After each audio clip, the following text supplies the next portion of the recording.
It was already 12 a.m., and perhaps the two upstairs tenants had been rudely awakened by a cacophony of noises. Ben, with a sleepy expression, opened his door and grumbled, "What's all this commotion about? Do you even know what time it is? I'm trying to sleep." Alex, rushing out of his room, didn't say much but immediately grabbed Ben and Chris, pulling them downstairs. As they ran, Alex blurted out, "There are two bodies behind our building. Hurry down." Hearing about a murder and dead bodies, the two tenants' eyes lit up like headlights. They bombarded Alex with questions. "Oh my God, holy crap, who is it? Who died? We don't even know, and now we have to go down." It was 12:20 a.m. at the abandoned plot behind apartment complex C21, 200 meters away. Locals had gathered at the site, waiting for the police to arrive and inspect the scene. They pointed, whispered, and debated nervously.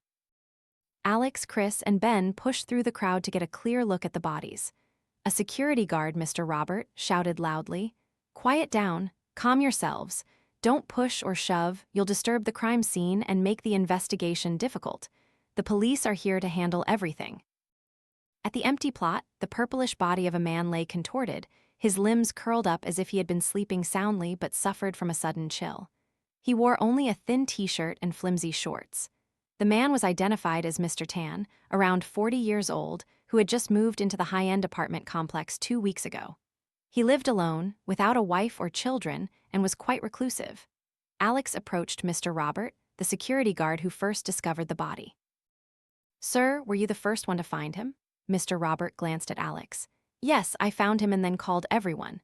"When you saw the body, did you notice anything strange or suspicious?" "I didn't pay much attention. I don't think so. My daily routine is to patrol the area at this hour. Mr. Peter was busy and took leave, so I was alone." Alex asked. "So the body was 250 meters from the complex. How did you end up going so far?" Mr. Robert said, "I didn't go there on purpose. It was Kai, the dog, barking incessantly, so I went to check it out." Mr. Robert waved his hand, and a golden dog ran from the crowd. "This is him. He barked and alerted me. He's quite clever." Mr. Robert stroked Kai. Alex furrowed his brow, deep in thought. It was then that Mr. Robert noticed Alex holding a notebook and jotting something down. Mr. Robert exclaimed in surprise, "Oh my God, are you investigating on my behalf?" "I'm just gathering clues," Alex replied. Suddenly, Ben's voice cut in. "Looking at the body, we can make a preliminary guess. The time of death wasn't long ago, probably around 5 or 6 hours ago at most. The skin is purplish and pale. There are no signs of a struggle or impact, and no injuries on the body. The likelihood of the victim being beaten is very low." Chris knelt beside the body and added to Ben's words, "The victim was wearing a t-shirt and shorts, suggesting he came out of his room. We don't know the purpose, but it wasn't to relieve himself. There are still some bits of moss on his body and a fishy smell. It's likely he didn't die here, but rather at a place with water and then was dragged here." The people around gasped in amazement. Before they could fully grasp what was happening, Mr. Robert, completely flustered, rushed over and exclaimed, "Oh my God, what are you two doing? Getting so close to the body will ruin the crime scene. What if the police ask me?" Alex stepped back and said, "A place with water. It could only be that bomb crater." Alex pointed to a very large crater, indeed a bomb crater, as if from an old war. It wasn't very deep, only about 2 or 3 meters, but quite wide, with a diameter of about 15-20 meters. The crowd looked towards the crater, which was surrounded by a makeshift fence and a danger sign that Mr. Robert had put up. People started commenting, "That makes sense. These 3 young men are quite sharp in their deductions. The developer has tried to fill this crater so many times, but it always ends up like this. Maybe Mr. Tan fell into the crater and drowned." Another person interjected, "If he drowned, why is he lying on the bank? That's illogical. He must have been drowned and then pulled out to create a false crime scene." The crowd buzzed in agreement. Mr. Robert spoke up, all right, everyone calm down and maintain order. The police are coming and will resolve this soon. Don't jump to conclusions." Just as he finished, he glanced at the crater and suddenly flinched.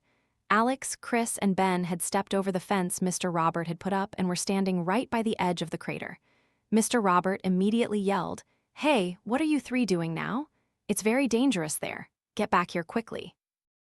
Despite Mr. Robert's frantic shouts, Alex pulled out his phone, turned on the flashlight, and shined it around where the 3 of them stood. He said, "Suppose Mr. Tan was dragged out from this spot." The 3 of them squatted down. Ben continued, Then there would definitely be unusual traces around the crater's edge. Chris then added, and those unusual traces are right here. Chris pointed to the ground, and the flashlight immediately focused. On the damp grass, there was a strange, remaining fragment. Alex used a stick to poke at it. He shined the light on it and observed. It looked like skin, but not human skin nor snake skin. Ben frowned and said, "If it's not human skin or snake skin, then what animal's skin is it?" Alex replied, "We can't confirm anything yet, but it's possible this is related to Mr. Tan's death." Just then, Mr. Roberts' voice rang out again, "You three, hurry up, the police are here." About 30 minutes after the announcement, the police arrived at the scene, accompanied by the forensic team. They cordoned off the area, preventing residents from getting too close. A captain-ranked officer patted Mr. Robert on the shoulder. "You're very professional, sir. Protecting the crime scene for our investigation like this is excellent." Mr. Robert smiled and then glanced at the group of 3 young men. He couldn't bring himself to tell the officer how they had earlier approached the body. After an hour of forensic examination, they asked the surrounding residents if the victim had any family living with him. Unfortunately, he lived alone. They only knew he was from Xinjiang and had moved to Saigon to live. Mr. Robert approached the police officer and asked, "Officer, what was the cause of his death?" Hearing Mr. Robert, everyone around them leaned in curiously to hear the results. The police captain began, "According to the initial preliminary examination, the victim's death could be due to 2 reasons, blood loss and drowning." Hearing this, the crowd gasped in astonishment, but they also had many questions. Mr. Robert was also surprised and couldn't contain himself. He pressed on, "Wait, why blood loss? How? I don't understand." The officer continued, "The victim was found lying on his side, exposing his neck. During the forensic examination, we found lacerations on his neck, likely caused by something sharp piercing him, leading to significant blood loss." But the officer paused for a moment. Mr. Robert urged him, "But what, is there something strange?" But that wound was only a partial cause of death. His blood hadn't entirely drained from his body, only a portion had. The wound didn't hit an artery. He was drowned, and that was the ultimate cause of death. While a police officer was talking to Mr. Robert, Alex approached the body and carefully watched the forensic team work. He had noticed some suspicious points. After some questioning and gathering information from a few residents in the complex, Captain David spoke up. "All right, we will take the body for further investigation and to contact the victim's family. If anyone in the complex has no further business here, please leave the scene. Absolutely no one is allowed near this area, especially at night, until we find the culprit, to prevent any further unfortunate incidents." The crowd dispersed, murmuring and discussing. Some still lingered, trying to catch any last bits of information. The police turned back to the body. Captain David was surprised to see the 3 young men still there, observing intently. "Hey, you 3, didn't you hear me? This is a crime scene, leave it to the police." Mr. Robert was flustered again. What mischief are these 3 devils up to now? Alex stepped closer and said, "Looking at the wound on the victim's neck, we can roughly guess that whatever caused it, though sharp, had many edges, unlike a knife blade or a common sharp weapon. The evidence is that the area around the wound is completely mangled. Moreover, if you look closely, there are 5 very faint and unclear indentations on his scalp. He also had a lot of mud on him. It's highly probable the perpetrator squeezed his head with extreme force and drowned him in the water pit." Captain David froze for a few seconds. The young man in front of him had keen observation skills and sharp reasoning. His deductions completely matched the initial investigation results. Captain David looked at Alex for a moment and then said, "You're quite good at reasoning, young man. Do you have someone in your family who works in criminal investigation?" Alex chuckled and waved his hand. "No, not at all. It's just that I and my 2 friends have shared a passion for detective stories and crime cases since childhood. So we've just delved into and researched many case-breaking materials and famous cases, not from any formal schooling or being children of police officers." Captain David exclaimed, "Oh," and then looked towards Ben and Chris, who were intently watching the forensic doctor work. He approached the 2 young men and asked, "So, you 2 young detectives, have you discovered anything new?" After a moment of thought, Ben said, "What I'm about to say might sound absurd to you, but according to our deductions, the laceration on the neck, where is the weapon that caused it? Because it was already attached to the culprit. You won't find it even if you search." The captain frowned, puzzled. "What do you mean? Can you explain clearly?" Chris continued. It's highly probable that the laceration is actually a bite mark, a direct bite into the neck, tearing the flesh when. Captain David, Mr. Robert, and the other investigators were astonished. Indeed, the wound, upon first glance, was very difficult to determine what kind of weapon caused it. Could it be that only human teeth could create such a wound? The forensic doctor stopped working, stood up, and approached them, saying, "Such a deduction. It's not an animal's teeth, but a human's jaw. There's a bruised, torn mark underneath, and the result is quite similar." Furthermore, according to our judgment, although this area is sparsely populated due to the new urban development, the appearance of wild animals attacking people, jumping up to bite a neck and leaving marks almost identical to a human bite, is unlikely. The night grew colder. It was the 7th lunar month, the month of wandering souls and hungry ghosts. Standing under the pitch-black sky easily sent shivers down one's spine. On the empty plot, the crowd stood looking at each other, countless unanswered questions swirling in their minds. So, according to the current reasoning, the culprit bit Mr. Tan's neck, causing him to lose blood, and then drowned him in the water pit. This method of committing the crime was quite bizarre. However, no fingerprints were found at the scene or on the victim's body. There were no signs of beating or impact other than the 2 marks on his neck and head. However, a foreign object was found in the victim's fingernails, a piece of what appeared to be skin, but not human skin. It was highly probable the victim was attacked quickly. Ben pulled out a small glass vial from his pocket and handed it to Captain David, saying, "We also collected this earlier. Perhaps it matches what was found in the victim's fingernails. I hope you can take it back for analysis and get results." The officer took the vial from Ben's hand. He patted the young man's shoulder firmly and smiled. "Very good, you 3, very good. If I ever mentor you, you'll surely become top-notch crime solvers." He praised them. "All right, thank you very much for your help, you 2. And Mr. Robert, we will now take the body to the city police headquarters for further investigation. Results will be available soon. Perhaps I can ask for your help in solving the case later. How about it?" The 3 young men's eyes lit up at this. It was their first time working with the police to investigate a case, especially such a mysterious murder. How could they not be excited? They quickly nodded in agreement. After exchanging phone numbers for easier communication, the police team wrapped the body in a specialized bag and moved it towards the car. Suddenly, from afar near the complex gate, a short, dark, shambling figure slowly walked towards the grassy area. It was an old woman collecting scraps, her head covered tightly with a scarf, carrying a large sack filled with rustling cans and bottles on her back, cautiously stepping on the grass.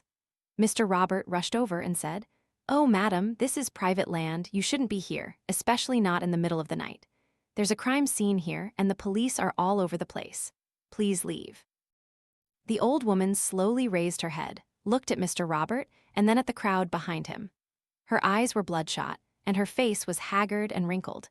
She seemed to ignore Mr. Robert's words and continue to walk slowly towards the criminal investigation team and Alex's group, despite Mr. Robert trying to stop her. Standing in front of the group, she stopped, staring blankly at them one by one.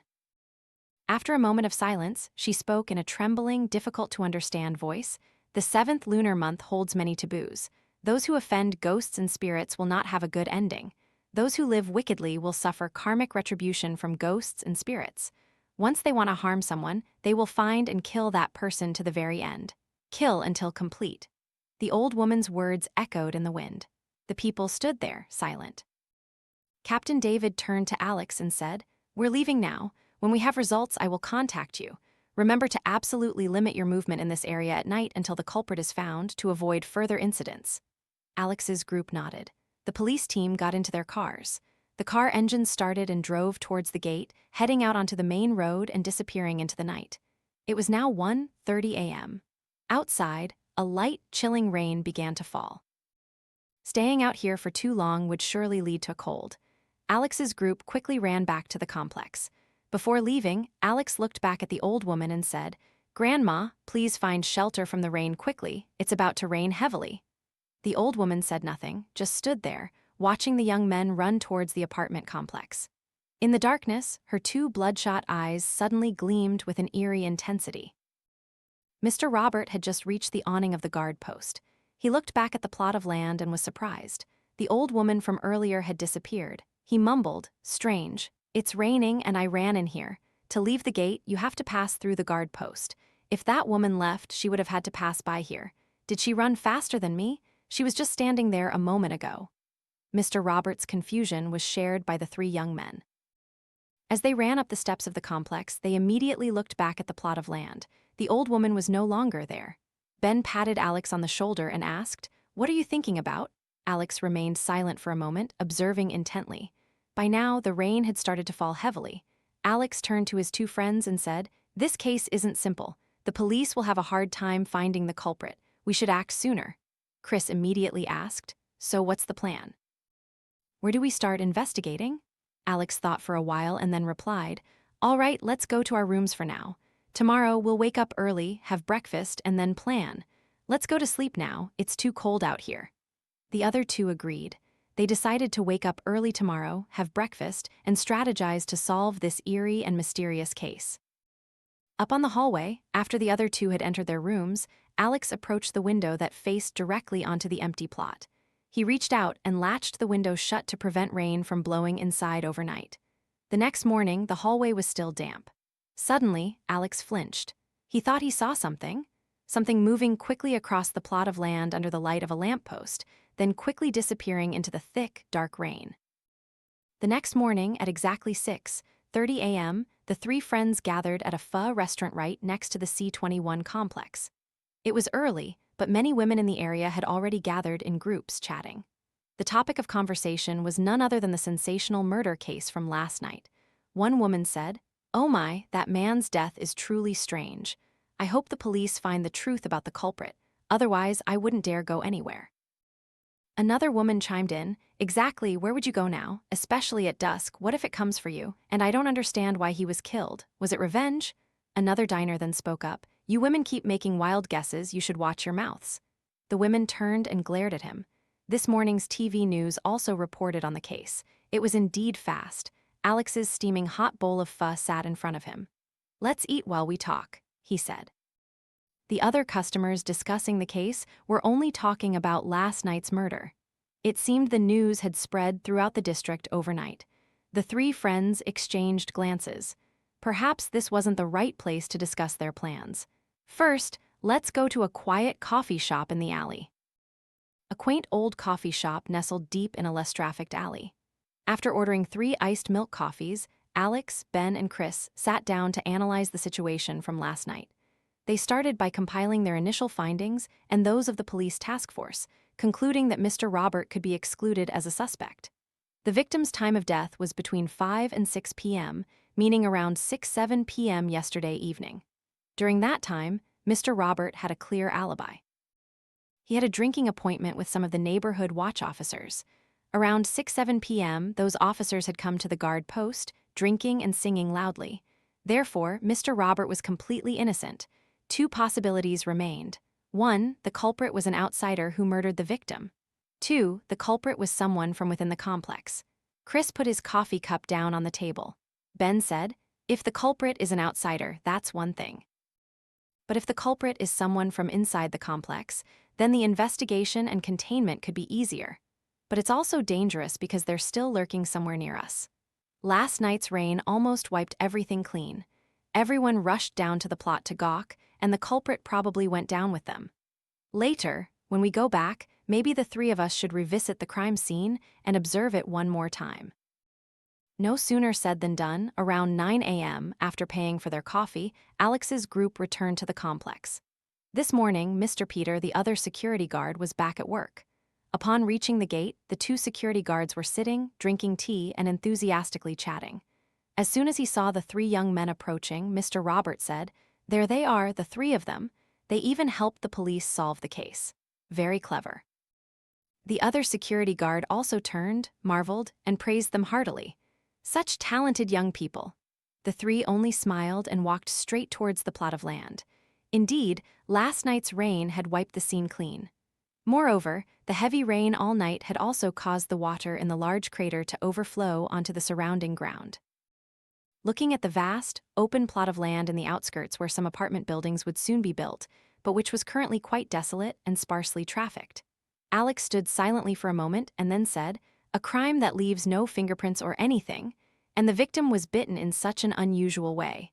I'm thinking of a very bad possibility. Perhaps Mr. Tan's death wasn't caused by someone from here. The three fell silent for a moment. This hypothesis seemed to have also occurred to the other two. It sounded illogical but was entirely convincing. The challenge was to clarify those convincing points. There was the intervention of another vague force, but this issue was not impossible. Chris then said, "Did you hear what the old woman said last night? She said that the 7th lunar month is when evil spirits thrive and ghosts are everywhere. Those who offend them often come to a bad end. If one matches their fate, they will be dragged away to die in their place." I don't think she said that randomly. And did you two notice? There was a peculiar, unpleasant odor emanating from her. Let's put the old woman's story from last night aside for now. The current problem is how the three of us can extract more information. But everything is a blank slate, as there seems to be no additional clue. The three decided that the next morning, they would go to the police station to find Captain David and inquire. However, before they could even go to the police station, that very night, another chilling incident occurred at the C21 complex, marking the beginning of the unveiling of the horrific mystery of the 7th lunar month. That evening, around 9 p.m., Mr. Robert and Mr. Peter, the two security guards of the complex, went on their daily patrol around the area. Since a murder had just occurred, the two old men were constantly wary, each carrying a 3-section staff for emergencies, plus a stun gun for extra safety. The two walked closely together. After a round, they found nothing suspicious. They returned to the guard post and turned on the TV to watch the news. In Alex's room, Alex, Chris, and Ben were gathered. Alex was on his phone, researching various supernatural cases online to see if there was any useful information for their investigation. Since the murder occurred in the large, empty courtyard within the complex, the place had become noticeably quieter.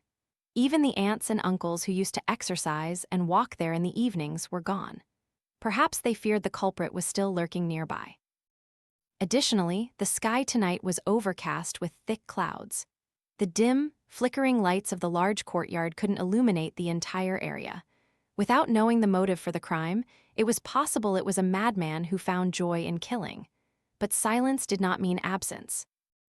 Mr. Robert was watching TV when he looked outside and saw a woman jogging leisurely around the courtyard. He called out to her, "Ms. Linda, is that you? Remember not to go too far when you're exercising. The security situation is very complicated right now." The woman's voice echoed back, "Yes, I know, thank you." And then she muttered to herself, "These old men are such cowards." The person jogging in the courtyard was indeed Ms. Linda. She was currently a fitness instructor and boxing coach at a nearby club. She had a rather blunt and strong personality. Although residents in the area had been warned after the murder, this woman didn't seem too scared. Mr. Robert kept glancing out into the courtyard while watching TV. Beside him, Mr. Peter spoke up, "That girl is really brave, isn't she? Isn't she scared?" Mr. Robert said nothing, worried that if something else happened, he would have no choice but to pack up and leave this job. After jogging a few laps, Ms. Linda stopped and took the opportunity to do some Yuan Dai exercises. As she focused, something suddenly caught her attention. Linda slowly began to move towards the plot of land. Something had just appeared, drawing her attention. Linda, fearless, went alone towards the plot of land where the murder had occurred yesterday. In the guard room, the two old men were engrossed in a thrilling football match and didn't notice the young woman gradually approaching the empty plot. Alex, Ben, and Chris were in Alex's room, researching materials, when all three were startled by a shrill scream. The scream came from the direction of the empty plot. Alex sprang out of bed, opened the door, and rushed into the hallway, running towards the window. Below the plot of land, a terrifying scene met the eyes of all three. Ms. Linda had fallen to the ground, being dragged by something on 4 legs. Hearing the shrill scream, the 2 security guards also flinched. Mr. Peter shouted in panic. That scream came from the plot of land. Both quickly grabbed their staffs and flashlights and immediately ran towards the scream. As they ran, Mr. Robert mumbled, "This time we're done for." When they arrived, both old men were terrified and aghast. Ms. Linda was struggling, clawing at the muddy ground. Her lower body was being tightly gripped by something powerful on 4 legs. It was dragging her towards the water pit. Linda cried out, "Help me, help me." The 2 security guards turned pale, frozen in place. As they stood there, mouths agape and speechless, a blur shot past from behind, flinging a staff straight at the creature. The staff flew at great speed and hit its target. The monstrous thing yelped and cried out. Simultaneously, two other people rushed forward, pulled Linda up, and quickly moved her away from the pit. They then darted towards the plot of land and disappeared behind the thick grass. It was Alex, Ben, and Chris. The three had arrived just in time, but everything happened too fast. It was then that the two security guards regained their composure. Mr. Robert stammered, "Oh, are you okay, ma'am?" Linda was terrified, her whole body was trembling, unable to stand. Only now, looking down at her leg, did they turn pale. 5 deep, oozing holes were embedded in her calf, bleeding profusely. "Quick, help her inside and stop the bleeding." Alex yelled, then immediately carried Linda into the guard room. There, they had a temporary first aid kit to help stop the bleeding, and then they would take her to the hospital. The wound looked severe. By this time, curious people, hearing the screams, had come down to the complex's porch. They were chattering and discussing, unsure of what had just happened. Now another unfortunate incident had occurred, unsettling public opinion. Mr. Robert quickly ran towards the complex. "Everyone, calm down, nothing serious. That girl just fell into the water pit, nothing else." After Mr. Robert's explanation, everyone returned to their rooms. No one lingered downstairs. Some curious people kept peeking into the guard room as if scrutinizing something. After cleaning with hydrogen peroxide and applying antibiotic and antiseptic medicine, Alex temporarily bandaged the wound and stopped the bleeding for Ms. Linda. 5 holes, almost a centimeter deep, were embedded in her calf, causing Ms. Linda excruciating pain and extreme panic. Looking at her now, she was distraught and lifeless, her limbs trembling. Mr. Robert poured a hot cup of tea, sat down, and pressed her. "What exactly happened? What was that thing?" Linda said nothing. She seemed oblivious to Mr. Robert's question. Alex understood and remained silent for the time being. The important thing now was to take Linda to the hospital so doctors could treat her wounds. The details of what happened could only be asked once she calmed down. Borrowing Mr. Robert's Honda, Ben and Chris helped Linda onto the motorbike, and the two sped off to the hospital. In the room now, only Alex and the 2 security guards remained. Alex immediately asked, "When you two ran out, what did you see?" Mr. Robert recounted how they had seen Ms. Linda jogging in the complex's courtyard earlier. Both had cautioned her about safety and vigilance recently, but perhaps it was their own carelessness. Who could have imagined such a terrifying thing would happen? When they heard the scream, they immediately rushed out. But the scene was too horrifying, so both froze in place until Alex's group came to the rescue. Thinking back, Mr. Robert's skin was still covered in goosebumps. After a long moment of thought, Alex said, "So, according to you two, what exactly was that thing? It was dark, the lights were dim, and everything happened too fast. I couldn't see clearly." The 2 security guards looked at each other. Both seemed to share a similar thought. Mr. Peter sat down on the creaky bed opposite and said, "Both I and Mr. Robert were born in the Mekong Delta. We grew up closely connected to ponds, canals, and streams. Our grandparents and parents passed down many stories, but perhaps this is the first time. If we hadn't encountered it, I doubt anyone would believe it. According to my and Mr. Robert's judgment, it's very likely a Magi." "A Magi? How?" Alex was shocked. "A Magi appearing in Saigon. According to folklore, a Magi is the vengeful spirit of a deceased person, often appearing in remote rivers, streams, ponds, and lakes. They typically drown people to sacrifice them, a famous legend in Vietnamese folklore. However, despite hearing about it, no one has ever seen one with their own eyes. And for it to suddenly appear in Saigon, kill one person, and almost kill a second, it's truly unbelievable." Alex immediately said, "Let's assume it's a Magi. But as far as I know, they only appear in large rivers, canals, and deep ponds, but in that stagnant water pit, it sounds quite illogical." Mr. Robert was surprised. "Oh, you don't know? Behind this plot of land is a system of canals that connect to the Saigon River. That pit is just stagnant water. One time, a little girl almost fell into it, so I put up a warning fence. Farther back, at the very end, is the city's drainage system and canals that run out to the Saigon River. But usually, no one goes out there." Alex exclaimed in astonishment. He had only been living here with his 2 friends for 3 months, and he truly didn't know about this. Let alone going to the very end of this large, empty plot, he hadn't even regularly walked to that water pit. No one was free enough to wander around like that. "Then it's true," After failing to grab Ms. Linda's leg, it ran in that direction, towards the rivers and streams. Mr. Robert then asked, "So what should we do now? Should we report it to the police?" After a moment of thought, Alex replied, "For now, you two don't tell anyone about this to avoid unnecessary commotion. It could easily complicate things. We will come up with a plan.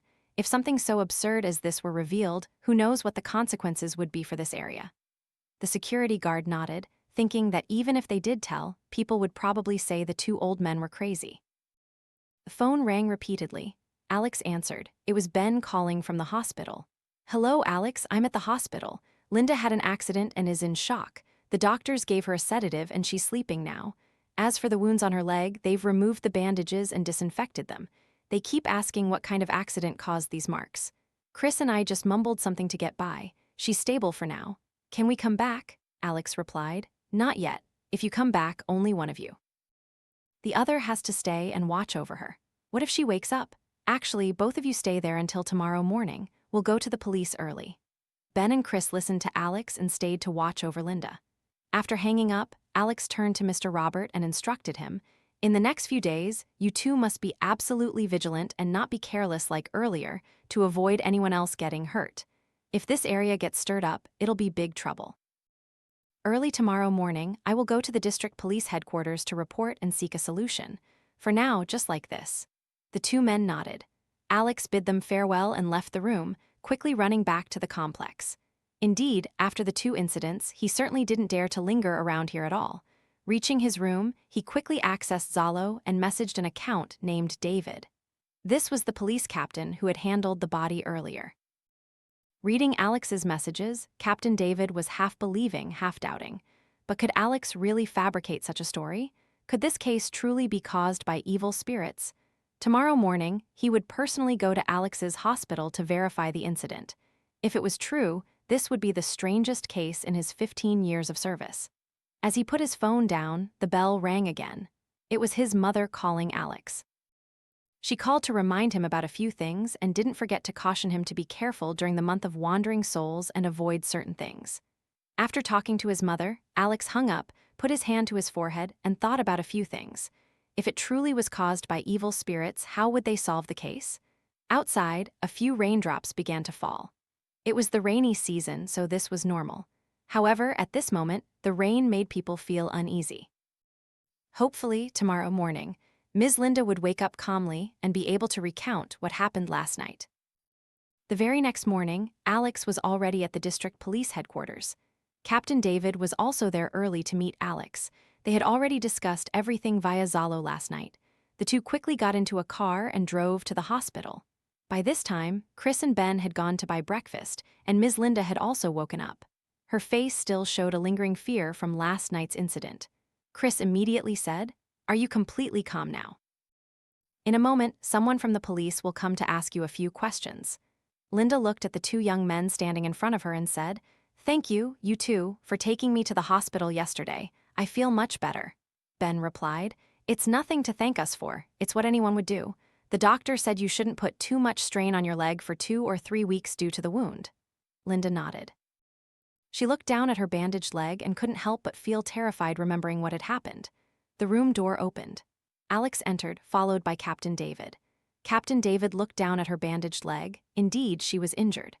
Alex pulled up a chair for Captain David and began, "Ms. Linda, my name is Alex, and these are my two friends, Ben and Chris.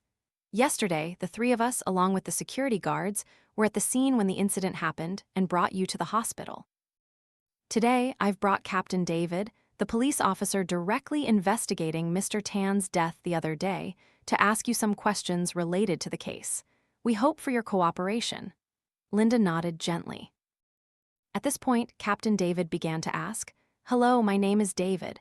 I'm directly handling this case. After getting a preliminary grasp of the situation, the police have put forward a hypothesis that Mr. Tan's death the other night at C21 complex and your recent accident yesterday seem to be related. Therefore, we hope you can accurately provide any information you have to assist in the investigation." "Yes, I will cooperate." "All right, now please recount the details of last night's incident." Linda began to explain. Last night, as usual, she went down to the complex courtyard to exercise. Although a murder had recently occurred nearby and the culprit had not yet been caught, she didn't seem to care much, believing it was still early. Furthermore, right next door was the guard room with the security guards, so no one would be so brazen as to commit a crime so openly. Linda continued to exercise as usual. When she stopped for a break, she suddenly looked towards the empty plot and something caught her attention. Linda said it was a hunched figure bending down, picking up something from the grass, looking like an old woman carrying a huge sack on her back. Could it be the scrap collector? Why was she in this plot of land? When did she come in that no one saw her? Did she come from the back where there's a tangled system of canals? That couldn't be. Thinking it was strange, Linda approached the old woman who was bent over, passing the guard room without the two security guards noticing. Linda intended to ask her how she got in. There are no beer cans here. What is she collecting?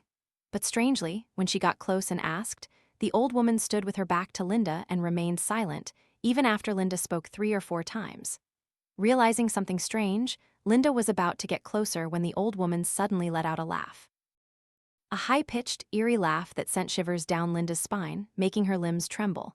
Before she could understand what was happening, a series of splashing sounds echoed from the murky water pit, as if someone was swimming underneath.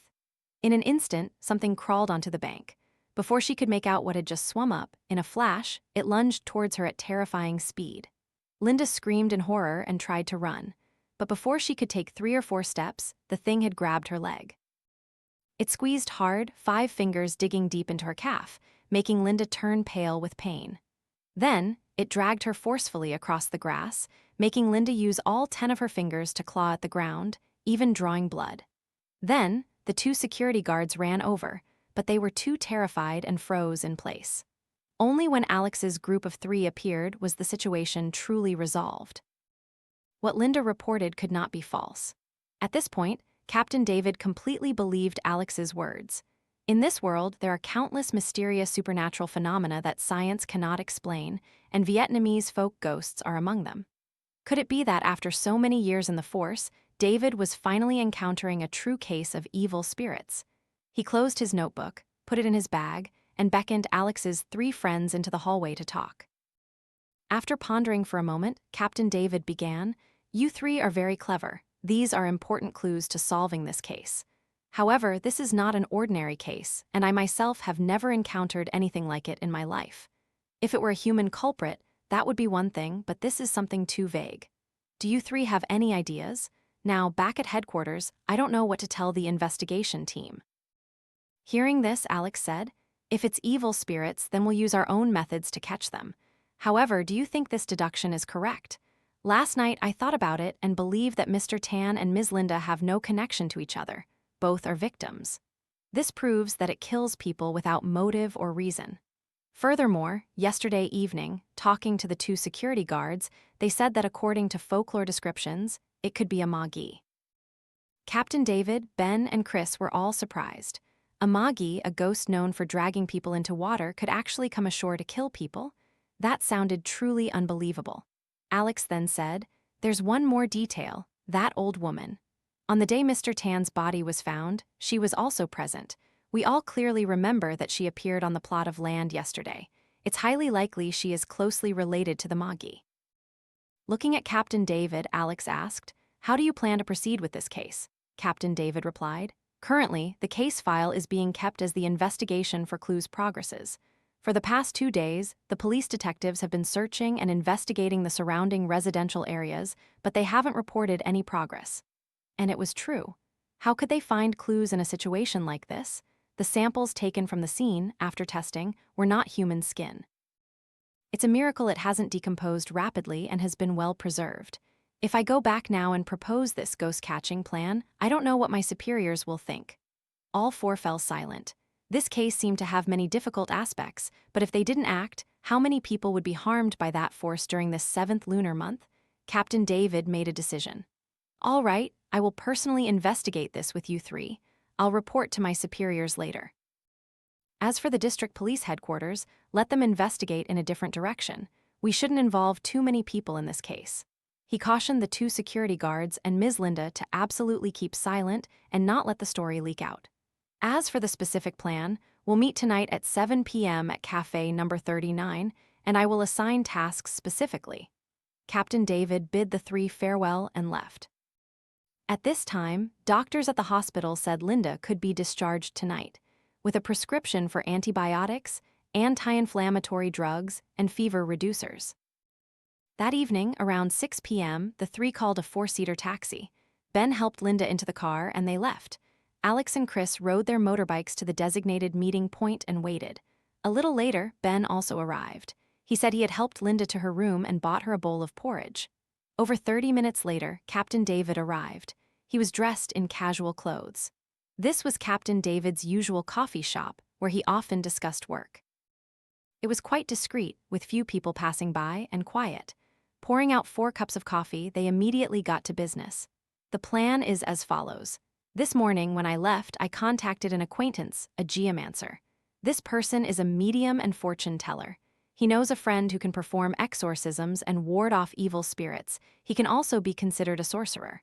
For evil spirits that ordinary people cannot catch, we can only invite a sorcerer. This morning, that acquaintance rushed to contact that sorcerer. This afternoon, around 4 or 5 p.m., the acquaintance called back and said the sorcerer had agreed to come to Saigon to help. Tomorrow morning, I will take the first bus to pick him up at the bus station. Hearing this, Alex immediately asked, "Can we trust that sorcerer? Nowadays, many people are con artists." In fact, Captain David himself wondered about this. Could that sorcerer truly be capable of subduing evil spirits? But his acquaintance insisted that he was very skilled and could help. In this situation, they had to try anything. Early tomorrow morning, we'll go to the bus station to pick him up. Tomorrow night, we'll take action. The important thing is that nothing else can happen tonight. After their discussion, Alex's 3 friends said goodbye to Captain David and left. They arrived at the complex close to 9 p.m. Looking around, it was deserted, with no one passing by, so the 3 confidently walked towards the complex. The 2 security guards were still haunted by last night's events, so tonight they huddled in their room, not daring to step outside. If it were like any other day, a heavy rain would surely be upon them soon. And indeed, about an hour later, thick dark clouds gathered, and the first heavy raindrops fell. Alex opened his room door, walked into the hallway, and went to the window that looked directly out onto the empty plot. Under the increasingly heavy rain, Alex surveyed the area. Looking back and forth, it was just an empty plot of overgrown grass, soon to be cleared, and a large, stagnant water pit. What plan would Captain David have tomorrow? As he closed the door, Alex flinched and recoiled a few steps. Under the rain, through the pitch-black night, dozens of glowing eyes like will-o'-the-wisps stared directly towards the complex. Not just 1 or 2, but dozens of pairs of eyes were intensely focused there. Alex broke out in a cold sweat, trying to make sense of what he saw. The heavy rain reduced visibility, but it was true that in the distance, on the plot of land, those eyes were watching the complex. What were they? Will-o'-the-wisps or a pack of wild dogs? No, it couldn't be that simple. Something very dangerous was lurking around the C21 complex, and the 2 consecutive accidents in recent days were a true warning. The real danger was just beginning. Quickly closing the door, Alex went into his room and lay on the bed. He began to think of a series of possible scenarios. The worst-case scenario would probably be to evacuate the entire complex. Early the next morning, Alex's 3 friends woke up early. This morning's schedule was a meeting at the coffee shop with Captain David and the invited sorcerer from the countryside. As they stepped out of their rooms, the 2 friends heard some aunts and uncles near the gate whispering and chatting. Their faces clearly showed confusion, not just on Alex's floor, but on the lower floors as well. Early in the morning, they had gathered in groups to talk. Curious, Ben approached a group and asked, "What's wrong, aunties and uncles? Why is everyone chatting so excitedly so early? Didn't you kids see anything last night?" "See what?" "Last night, many rooms in this complex saw strange creatures on that plot of land. Although it rained all night, everyone saw them quite clearly. Their eyes glowed in the dark. At first, everyone thought they were wild dogs, but with such heavy rain, what dog would be wandering around like that? They just circled and hid among the bushes. Uncle, I think they were will-o'-the-wisps, but then they looked more like many pairs of eyes." Ben and Chris exchanged surprised glances. "That's right, last night I also saw something." Whatever it was, they had to quickly solve this case. The 3 quickly went downstairs and looked towards the guard room.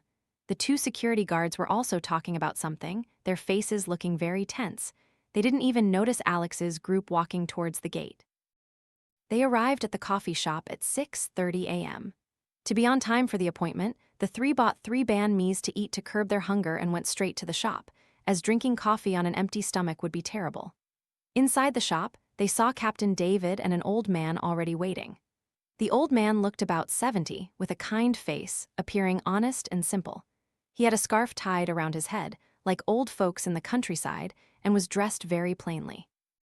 A messy, old-fashioned bag hung by his side. The three bowed to him. This was probably the sorcerer Captain David had asked his acquaintance to invite to Saigon. The three pulled up chairs and sat down. It was then that Captain David spoke. "This is Master Hoành, a famous master from my hometown. Hearing that evil spirits are causing trouble in Saigon, he agreed to make the long journey here to help us." Alex's 3 friends nodded and smiled gently. The master sat there, smiling kindly. He raised a cup of hot tea, took a sip, then waved his hand. "Oh, it's nothing to brag about. People just exaggerate. I only know some simple techniques for healing. I don't dare to call myself a high-level sorcerer or spiritual master. I just heard that a strange type of evil spirit has appeared, causing trouble in this luxurious and glamorous city, so I wanted to come in person to see what's happening." Captain David chuckled and continued, "Master is too modest. My uncle in the countryside said Master is very skilled. Feng shui, land protection, fortune-telling, exorcism, all are well-versed. He has helped many people over the past 20 years. His reputation has spread far and wide, everyone knows him." The master laughed heartily. "I truly don't deserve such a reputation." Alex's 3 friends noticed that he indeed exuded the aura of a senior expert, knowledgeable in many things, completely different from those con artists who exploit beliefs but lack genuine skill. After a moment of silence, Master Hoành said, "Could you briefly tell me what has been happening?" "Ah, yes. The situation is like this." Captain David then recounted in detail each incident over the past few days to the master. He nodded occasionally, taking sips of tea. After hearing the story, Master Hoành began, "Magi and legends are like that, but their specific form is unknown to anyone. They are often described as having slippery, slimy skin or jumping in and out of rivers, streams, and ponds, luring people passing by to harm them. In some places, they are described as an amorphous mass, but their true form remains a mystery to this day. But as described in this case, it might take on a human form, crawling on all fours like an animal, or perhaps even standing on 2 legs, you never know. But if it truly is a magi, then that's a problem." The others remained silent, deep in thought. Alex subtly glanced at Captain David and said, "There's one more thing, Captain David. What is it? Tell me." Alex recounted what he witnessed last night and what residents in the complex saw this morning. After hearing this, Captain David looked pensive. He also didn't know what to make of it. Only Master Hoành sat pondering, then said, "This is not good. They are conspiring to harm people here. 2 weeks ago, back in my hometown, I divined a very bad omen. This omen said that in the 7th lunar month this year, there would be very heavy, extremely heavy rain. Many river and canal systems would be flooded, and the water wouldn't drain, causing significant damage. I thought the master meant heavy rain and floods would occur in central Vietnam. No, I wasn't talking about central Vietnam, I was talking about this land. The divination hinted at this very land." "Heavy rain, what about it?" Ben asked, puzzled. Master Hoành looked around and said, "Heavy rain means water everywhere. Water is the territory of the magi." The statement hit the 4 others like a thunderclap. Oh, evil spirits often foresee natural disasters and floods. Could it be that they knew Saigon would experience an unprecedented heavy rain and were secretly lurking to carry out their scheme? Just thinking about that sent chills down the spines of all 4. They couldn't delay any longer. Master Hoành said, "Quickly, take me to that complex to assess the situation." Captain David paid for the coffee, then drove Master Hoành straight to the C21 complex. Alex, Ben, and Chris followed closely. Upon arrival, after parking their vehicles, the group of 3 immediately headed towards the empty plot of land. The 2 security guards, seeing the strange sight, also quickly followed. After observing the plot of land for a while, Master Hoành made some calculations with his fingers, mumbling to himself. He sighed, "This very land. Look, this plot of land is situated at a tangled intersection of canals that flow here, then run into that large river and out to the sea. Furthermore, it seems there's an extremely strong source of negative energy beneath this land. Staying here for too long will bring more bad than good, health will be affected, and evil spirits will cause disturbance. Hearing this, Mr. Robert quickly interjected, "Oh, the way Master speaks, you seem to be a truly knowledgeable spiritual master. To be honest with you, Master, this complex was built over half a year ago. Many things around it are still incomplete. Ever since then, I've experienced aches and pains every day. I always have to use massage oil to feel better. Is it caused by negative energy?" Captain David frowned. He asked, "How many more days until the Great Flood, Master?" "Not long now, only 1 or 2 more days. Everyone, prepare yourselves." Hearing this, Mr. Robert and Mr. Peter were confused and didn't understand what the others were talking about. Master Hohn would temporarily stay in Alex's room. Throughout that day, he instructed the 3 friends to buy several essential items such as incense, candles, sticky rice, salt, a large tarpaulin, several lengths of rope, and a few other miscellaneous items. This is a residential area. Setting up a demon exorcism altar here would attract too much attention. Why don't we go straight to the root of the problem? Following Master Hohn's instructions, Captain David was tasked with finding weapons. Through his connections in various markets, Captain David managed to buy 5 small swords, the kind used by border patrol guards or smugglers for close combat. At 5 p.m., everyone gathered in Alex's room. All day, Master Hohn had been in the room, concocting and drawing something. He applied a pale red medicinal paste to the blades of each sword and said, "This difficult paste is made of finely ground cinnabar mixed with blood from a medium's ink, along with my own blood and a spiritual crystal stone gifted by mountain hermits. It possesses the power to overwhelm evil spirits. When you encounter one, just strike hard." That he handed Alex 4 talismans. "Go and stick these 4 talismans at the 4 corners of the complex, sealing it off. Don't let anyone see them." Alex took the talismans and ran off. Master Hohn turned to Ben and Chris and asked, "Did you buy all the things I asked for?" "Yes, Master, everything is here. I'll bring them over from my room." "All right, well done. Whether everything succeeds or not depends on tomorrow night." He then took 4 swords and carried one away.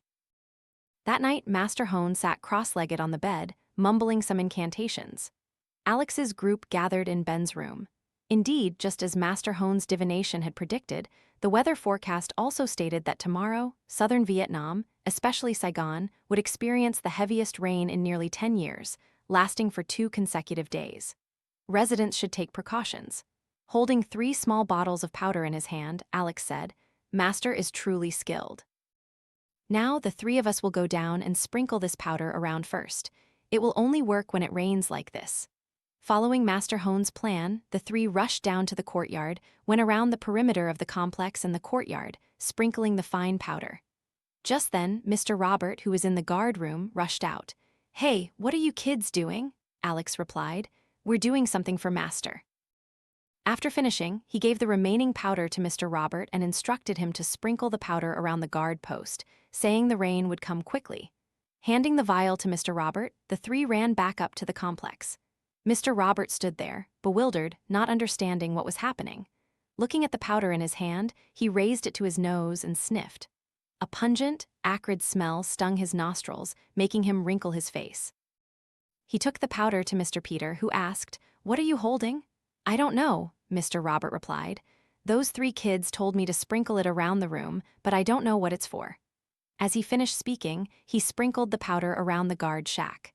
The strange powder immediately absorbed into the ground, leaving no trace. That night, indeed, a heavy rainstorm hit.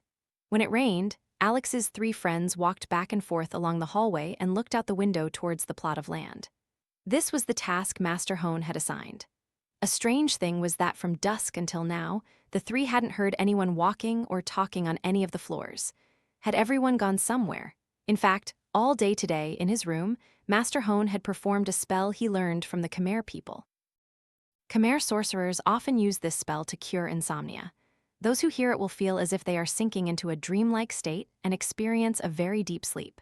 He had sat in the room all day, performing the spell, specifically to make all the residents within the complex feel sleepy and not obstruct their work.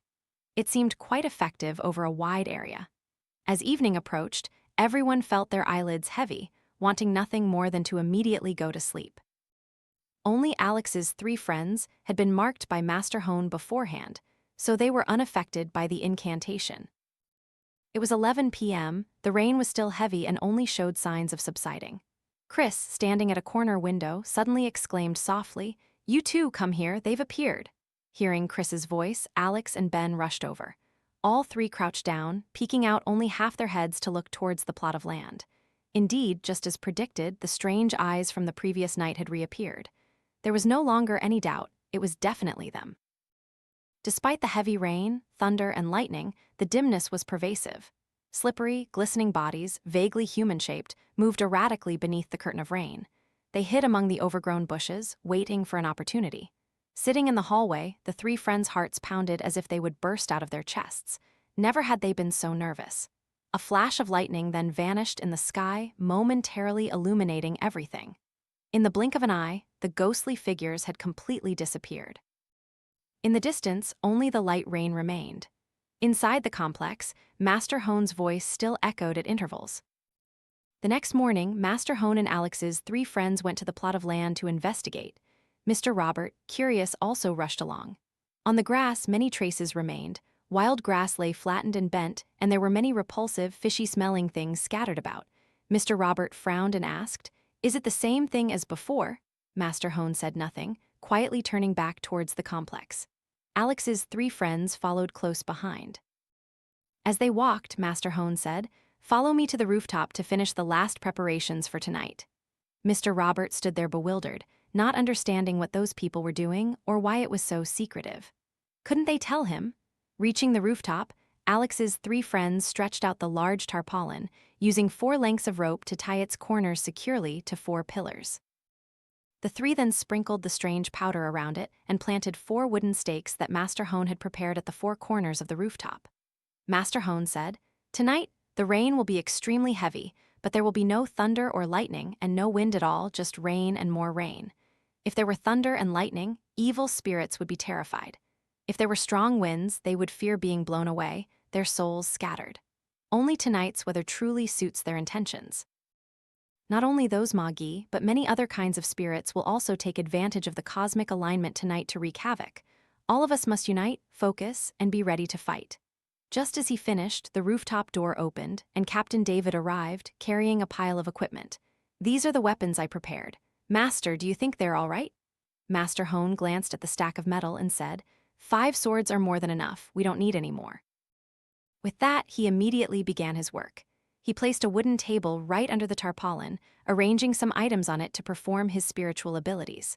This table will prevent rainwater from flowing down. If we can't set up a large, imposing altar to display our power, then a small one like this will do, small but firm. When finished, he marked 4 corners around where he sat. "This spot is for the 4 of you tonight when I perform the magic. Remember, the 4 of you must sit still here and not move until I give the signal." All 4 nodded, each sensing the importance of tonight's decision. Down in the guard room, Mr. Robert looked out at the sky. It was 7 a.m., yet the sky was gloomy and gray. Yesterday's weather forecast predicted a storm, and today Saigon would experience the heaviest rain in 10 years.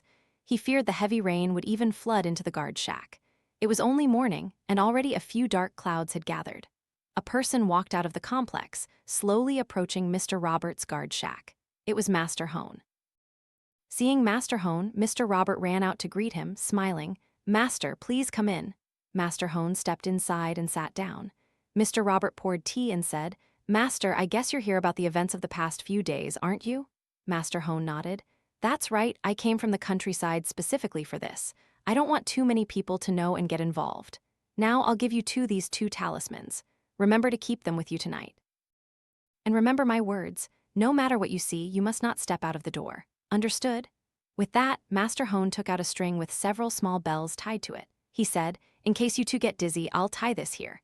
When you open the door, the sound of the bells will wake you from your trance and save your lives." Hearing this, Mr. Robert and Mr. Peter turned pale. They didn't understand what was about to happen, that Master Hohn had come all the way here to warn them. Before they could ask more, Master Hohn quickly bid farewell, stepped outside, and headed towards the complex. Holding the talismans in their hands, the 2 old men were filled with many questions. After all preparations were complete, the only thing left to do was to wait for nightfall. Everything would conclude on this piece of land today. There was no need to wait until tonight. That very afternoon, the first raindrops had already begun to fall. In a short time, the rain had blanketed the entire large courtyard in white. Standing in the hallway, looking out the windows, Alex asked Master Hone, "Master, did you arrive early with a plan in mind?" "It's fine. Anyway, they only appear when it gets completely dark. Our job now is to wait." Alex, Ben, and Chris took out the small daggers and admired their gleaming blades. Master Hone praised, "Indeed, this is good steel. It rings clear and cold." Captain David smiled triumphantly. "These specialized knives are very sharp. They're used for going into mountains and forests against wild beasts, and smugglers often carry them too." Master Hone nodded, pondered for a moment, and then said, "However, no matter how sharp, they are just ordinary knives. They must be specially enchanted to harm vengeful spirits and hungry ghosts. The substance I've applied to these knife blades will allow you to directly attack evil spirits. I concocted it using the secret methods of Taoism. Not just anyone can do it. Try to use them well." With that, he re-entered Alex's room and sat silently for several hours. The sleep-inducing spell was performed. His incantations echoed melodiously throughout the complex. Perhaps by now, everyone within the complex's range was starting to feel sleepy. At 5:15 p.m., undeterred by the heavy rain, Captain David put on a raincoat and went to buy 5 boxed meals, distributing them to everyone. "Eat up. We need our strength to fight tonight. Tonight is when it truly begins." Just as predicted, the closer it got to evening, the heavier the rain became, pouring down torrentially as if an entire ocean had been dumped onto the city.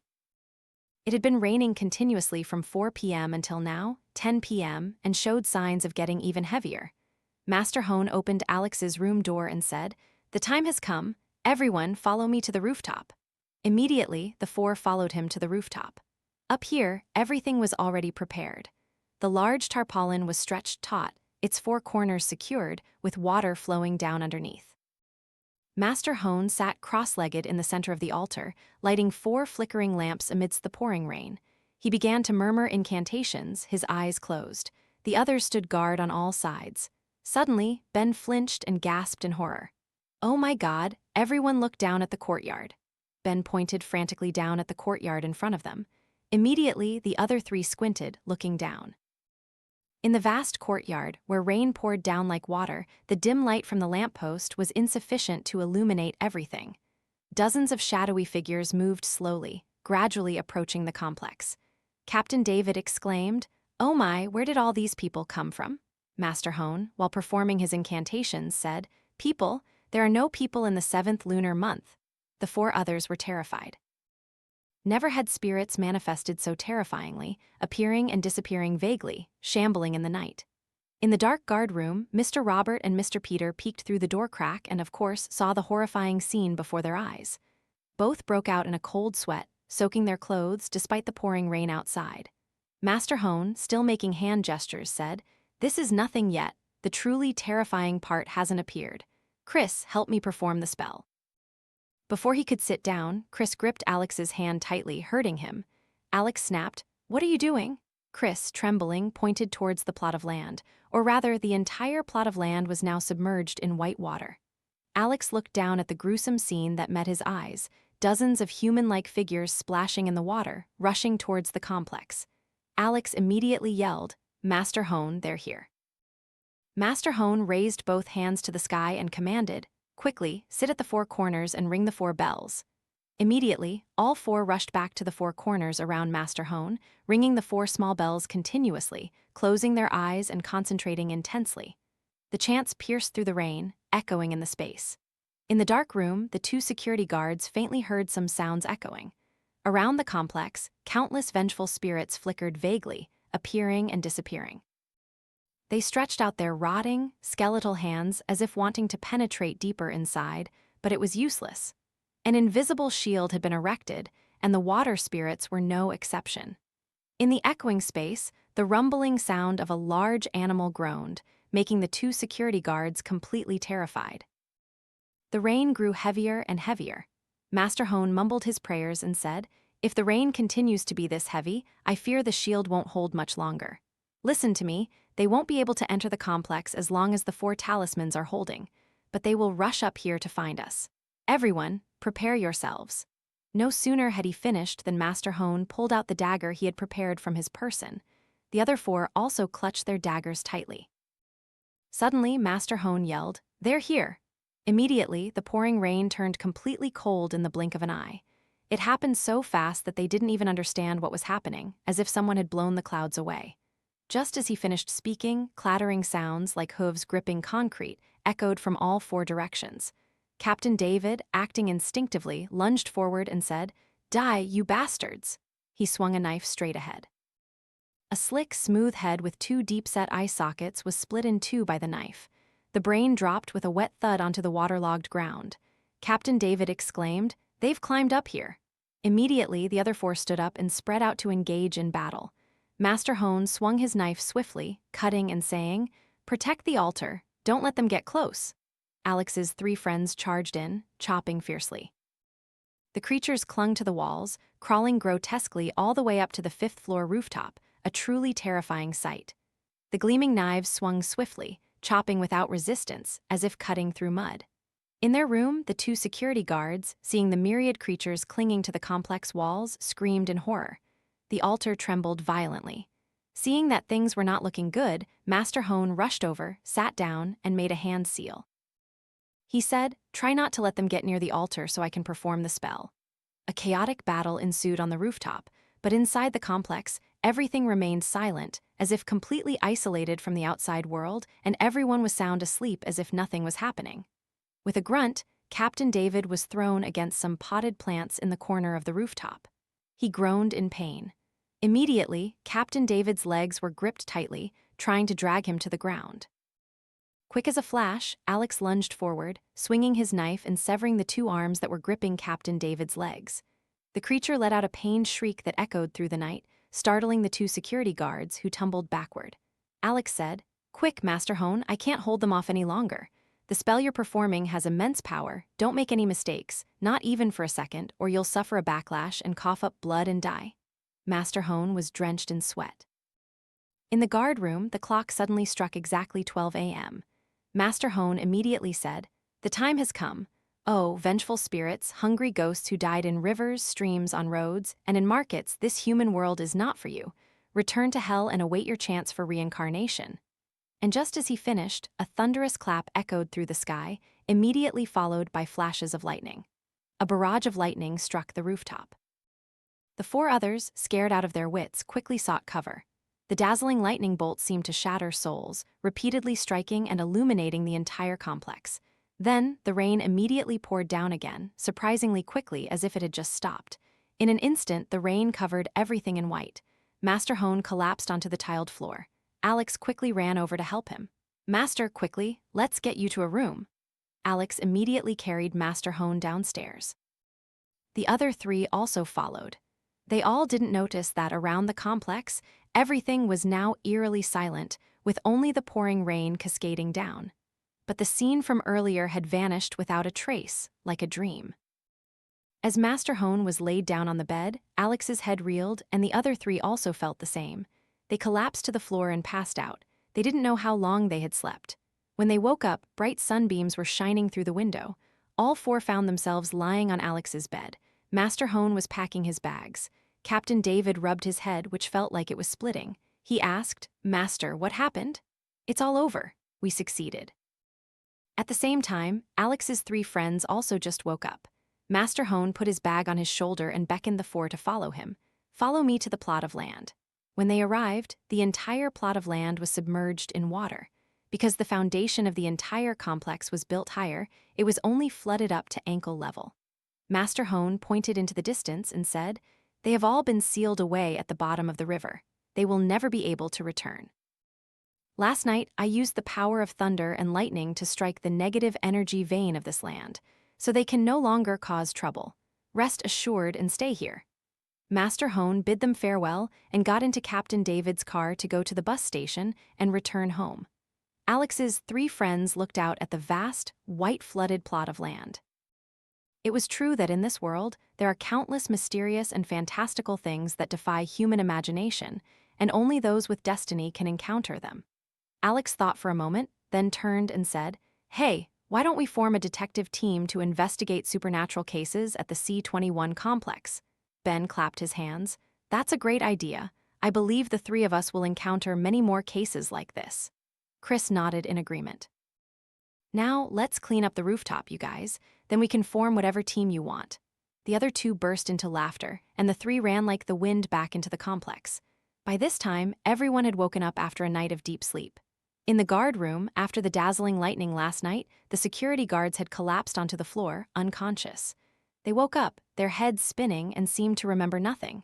At the district police station, the murder case was closed. No relatives came to claim the body, and the culprit was not found. In a small coffee shop nestled deep in an alley, Alex was sipping his familiar iced milk coffee. From afar, three young men approached and sat down opposite him. Captain David took a sip of coffee and said, "So, still looking for clues at C21 complex, huh?"